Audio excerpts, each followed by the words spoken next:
friends, and welcome back to my YouTube channel. So it is officially almost the end of March.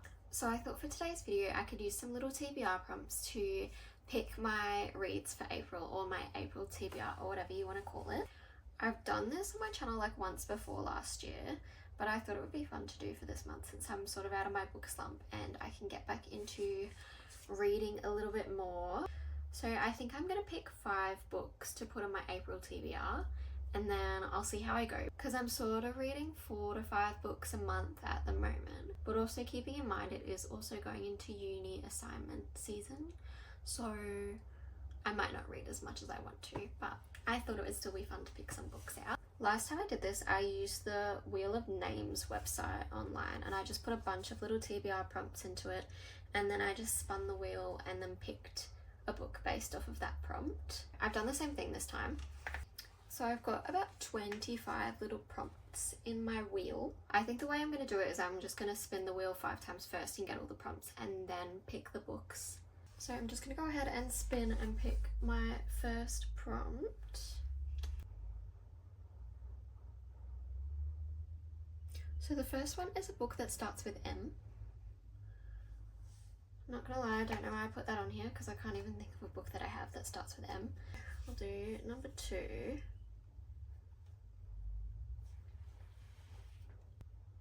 A book with a red cover. I definitely have some of these on my shelf because I have heaps of books on my physical TBR, but off the top of my head I literally can't think of anything. A book with a blue cover. I have so many good ones in here, and it's just picking ones that are like really boring and not very fun, but I have lots of fun ones in here too. So maybe 4 and 5 will pick up the game. 4.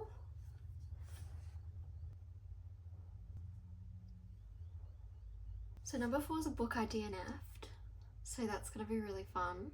I kind of have a book in mind for that one, but I didn't really get too far into it and I DNF'd it, so.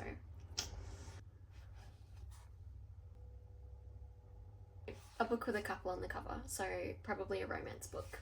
So out of all of those, the 5 that I got were a book that starts with M, a book with a red cover, a book with a blue cover, a book I DNF'd, which means did not finish, and a book with a couple on the cover. I am going to go into my really messy bookshelf and I'm going to find 5 books, and then I'm going to come back and show you guys what I've picked.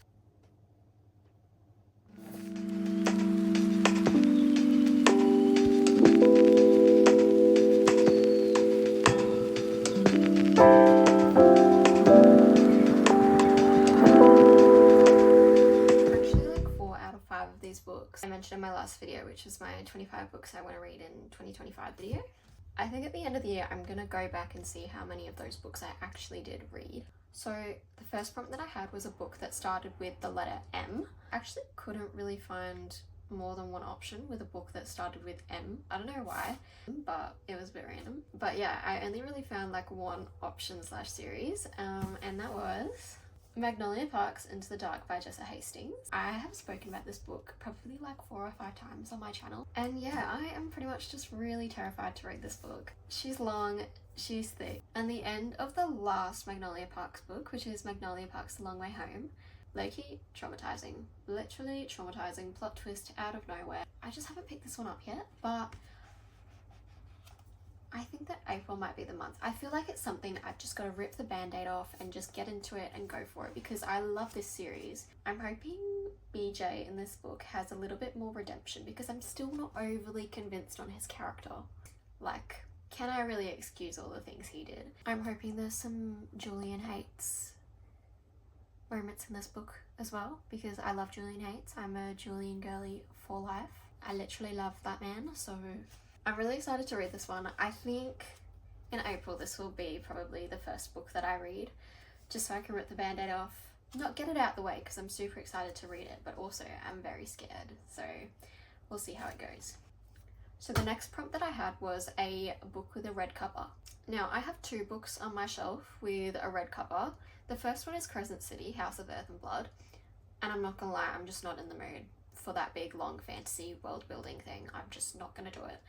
So that one was crossed off for me. I just did not want to read it. I can't see myself reading it this month. I was just like straight up, no, if I pick that, I just know I'm not even gonna give it a second look. The book that I did pick and I think it sort of counts because it has a red spine, is Throttled by Lauren Asher, which is an F1 romance. All the girlies are getting into F1 at the minute, so I'm super excited to read this.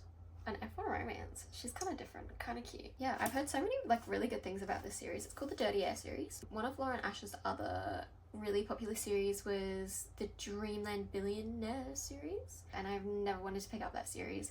I have the first one on my shelf, and I'm not gonna lie, I'm probably gonna de-shelf it because I just never look at it. I never want to pick it up.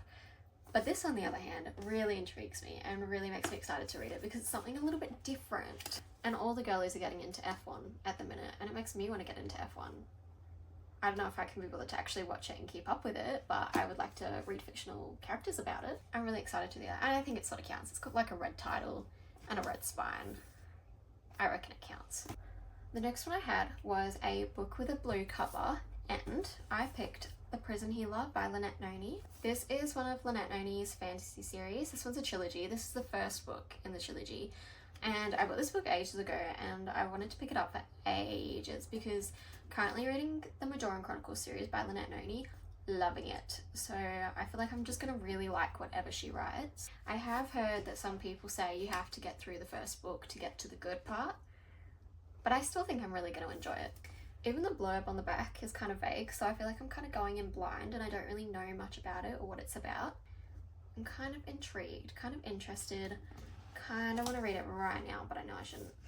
The fourth prompt that I had was a book I DNF'd. And for this one, I have Deep End by Ali Hazelwood. Ali Hazelwood usually writes like STEM romances.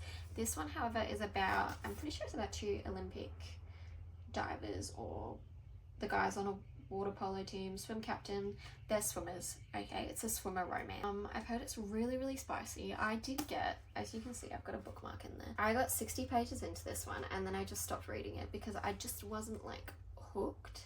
I only DNF'd this one like a month ago, so I feel like I can sort of just pick up where I left off. I just wasn't hooked by it and I just wasn't really loving it like I have other Ali Hazelwood books. In saying that, every Ali Hazelwood book that I've picked up I have really, really liked, so I feel like if I just trust the process and keep reading this one, I will actually really like it. Sometimes I'm not a big fan of spice, so I'll see how I go with this one. I'm not sure if I have high hopes, but I'm open-minded. The last prompt that I had was a book with a couple on the cover. And for that one, I picked Practice Makes Perfect by Sarah Adams. I read When in Rome, I think, over a year ago, January 2024, and this is like the second book in that series. It's like a small town romance. I'm pretty sure each book in this series follows a different sibling from a family that live in this small town. And the first book was about the girl in the couple was a pop star or like a singer, and then the guy was a baker who lived in this small town, and they got together. And then this one follows his sister and her security guard, and she owns a flower shop, and I just think it sounds so cute. A little bit of a grumpy sunshine thing going on. I've been wanting to read this one for ages, and I'm literally so excited because I've not read a cute little romance in literally so long. I definitely know I'm going to pick this one up next month. Those are the 5 books on my April TBR. I'm really excited to start reading these ones, and I might even do a little reading vlog of me trying to finish my April TBR. So another video I have coming is my January, February and March reading wrap up. So I'll just be talking about every single book that I read in January, February and March in just like one combined video. If you made it to the end of the video, thank you so much for watching. And if you enjoyed, don't forget to like, comment and subscribe if you want to see more. I'll see you guys next time.